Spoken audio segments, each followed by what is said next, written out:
Well, while we were in Southern California, Oh, yeah. because it was nice and beautiful, and Oh, it was fun. We were down there for quite a while. we didn't spend every single day at Disneyland. No, we didn't. It would be too expensive. You go broke doing it. Unless the family called out the police. Unless the family called out the police. We were missing in action a few times. We tend to just sort of do things spontaneously and vanish. Yes. And we did something spontaneously and we just vanished. We said, let's get on the Surfliner and go up to LA. Yes. So we did. They run a couple of different commuter trains and Amtrak trains from Orange County there up to Los Angeles. Yes. So we just climbed on a train, went up to Los Angeles. Yes. And in part because we wanted to see the Union Depot, which is one of the most beautiful train stations. I always wanted to stop there. Always, always. It's an amazing place, and if you haven't been to Union Depot in Los Angeles, you put it on your bucket list. To it, not past it, but to it. Go inside, inside. or you're going to miss the whole thing. Right. And right across the street from that is the very original heart of Los Angeles, Olvera Street, Yes. and the Los Angeles Mission, Yes. dating back from the 1700s. And right there at the depot and Olvera Street is where Los Angeles was born. Yes. And originally it was about the size of this car. Yep. And it grew. It grew from the sea. So that's what we're doing this week. We're taking the train to Los Angeles, so check it out.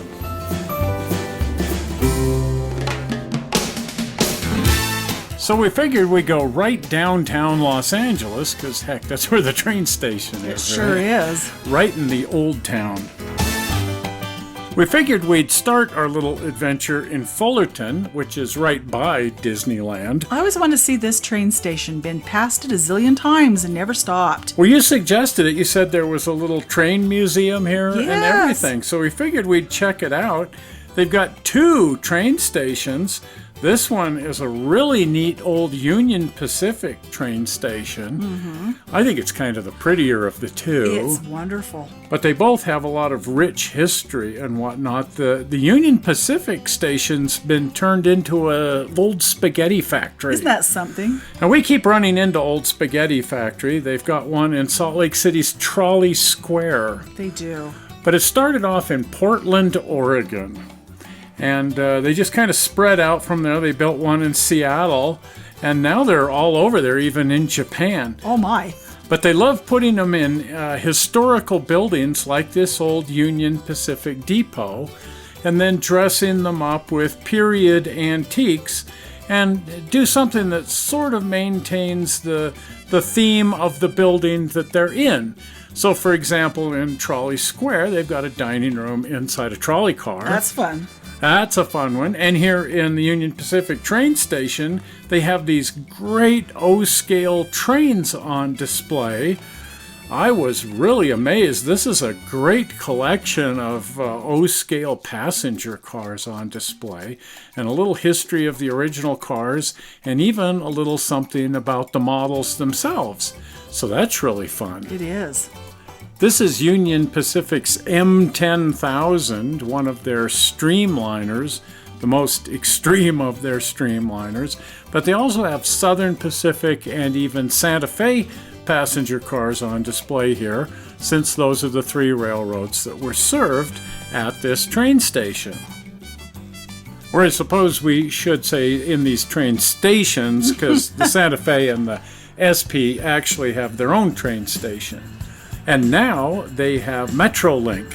That is cool. That is cool. So those railroads no longer do passenger service. So we have Amtrak and Metrolink trains coming to the train station here. And you can ride either one of them up to Los Angeles. So that means there's a train leaving here about every 20 minutes. They have this great train museum here, but unfortunately it's only open one day a month. And this isn't that day. No. So darn it, we missed the museum, and it wasn't even going to be open while we were in town. So we missed the whole darn thing, unfortunately. We could see it here from the passenger bridge, but that's about as close as we got. I love this picture. What an era. World War II. And that engine, 4449, that's the one that's been restored up in Portland, Oregon. Oh, wow. And it was the American Freedom Train before that.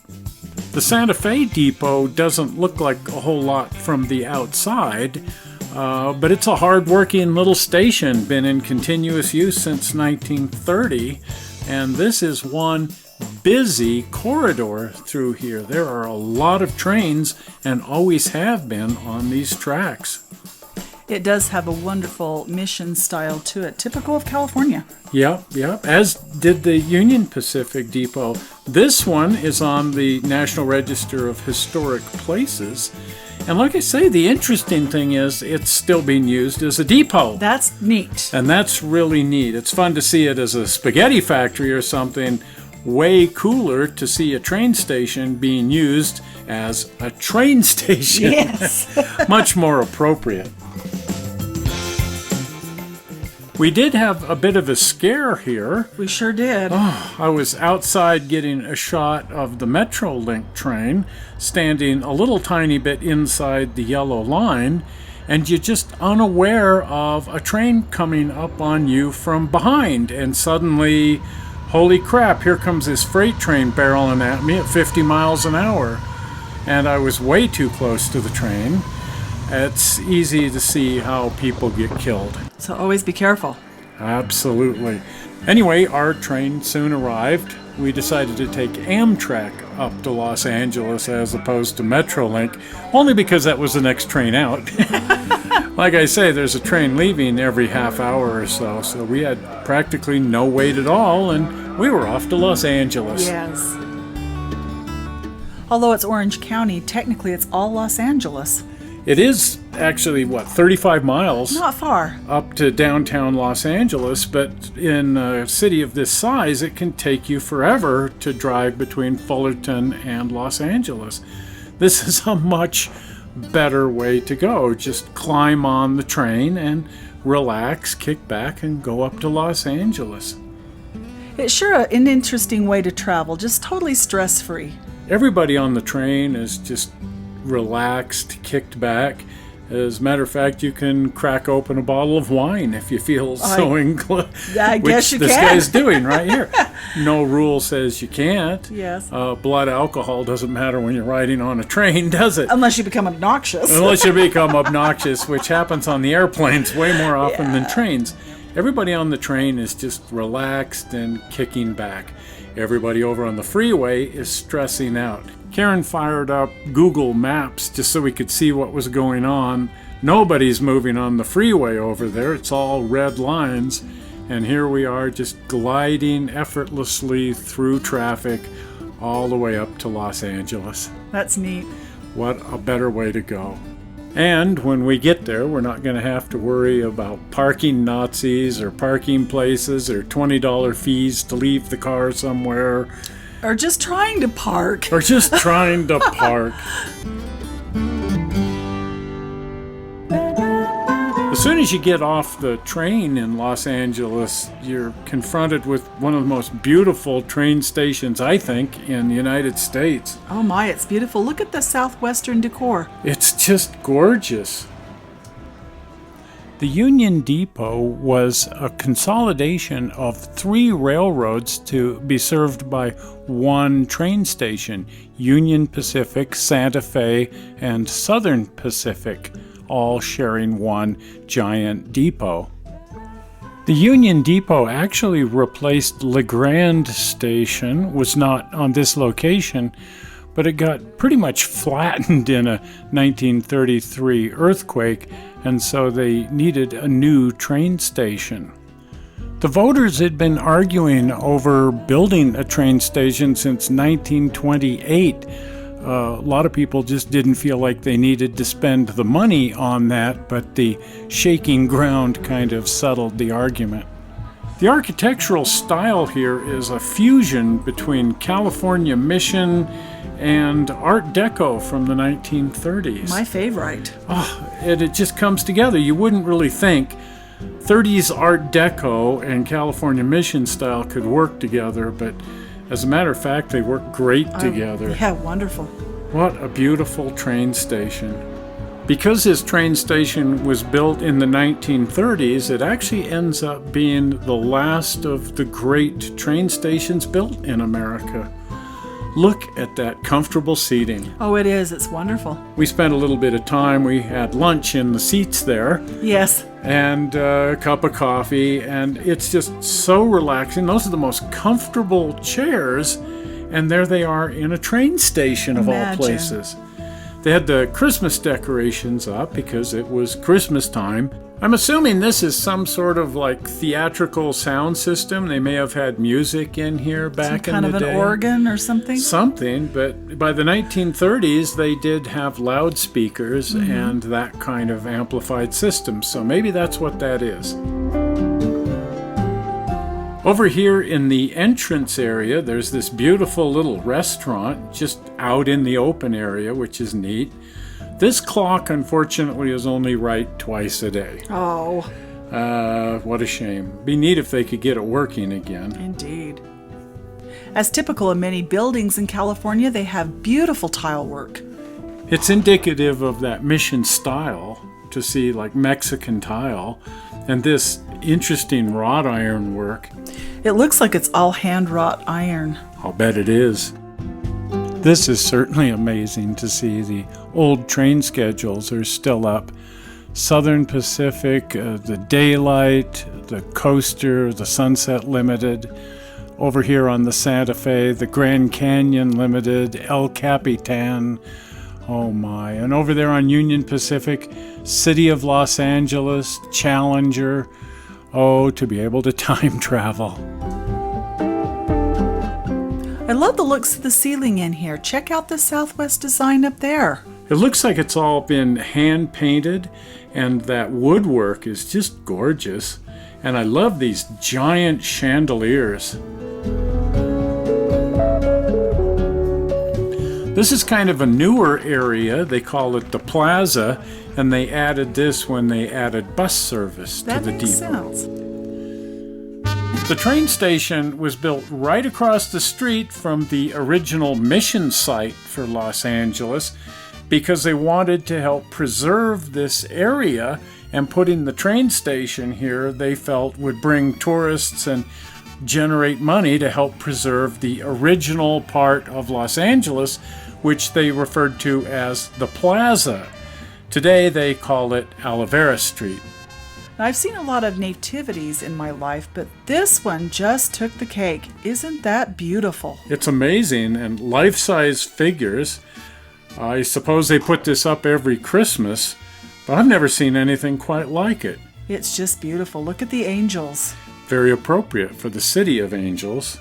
The original church was built on this site in 1784, and that fell down and was rebuilt in 1814. And that one fell down and was rebuilt in 1861, and that's the one that stands here today. La Iglesia de Nuestra Señora Reina de Los Angeles. I'm glad you said that. Really?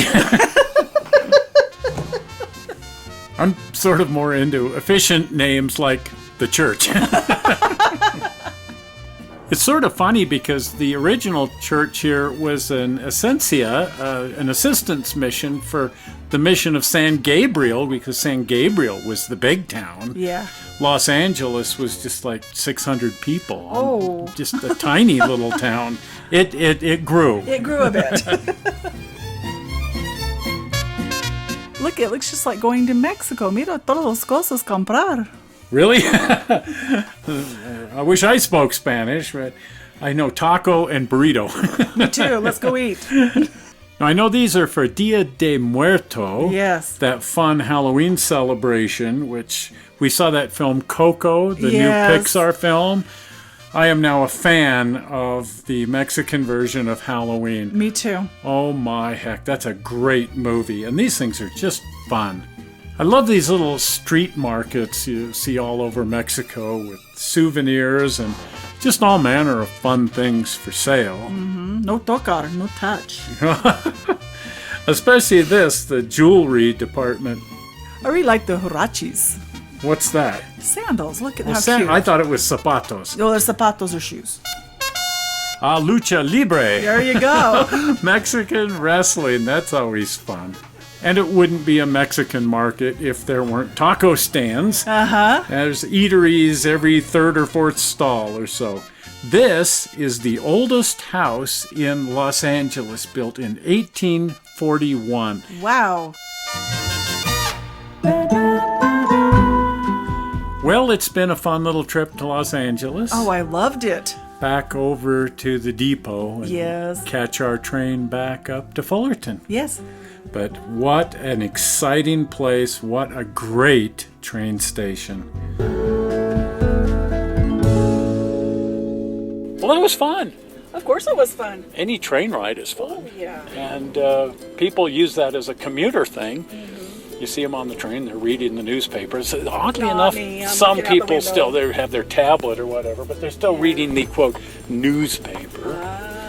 But we were there just to screw around. Oh, yeah. And to see this incredible train station, Yes. which, wow. Wow is right. But it's neat that there are trains that you can just ride and take between Fullerton and Los Angeles. Yes. And for not a lot of money. Right.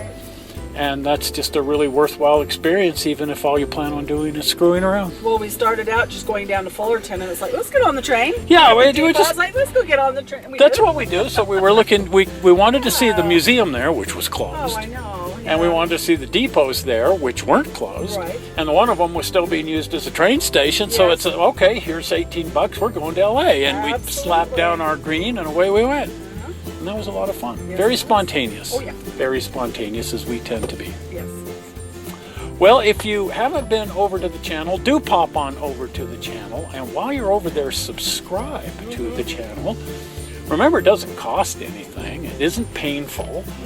You just click on the little blue button, which will be appearing momentarily. Or you can go over to the channel, binge watch, and subscribe from there. There's another subscribe button over there. Yeah. But the real easy way to get over there is if you see the blue button, zoink, you see it here that says subscribe. That'll take you to the channel. If you're already a subscriber, it'll just take you to the channel so you can binge watch for a while. If you're not, it will automatically subscribe and take you to the channel and you can binge watch. So it's a win-win. If you don't see the blue button, it's not supported on all devices. It's just sort of sad. Well, we're not sure how you found this movie on the internet. We hope you didn't find it boring. And we will see you here again on Tuesday with the Collector's Attic. We'll see you then. See ya. Bye-bye. Bye.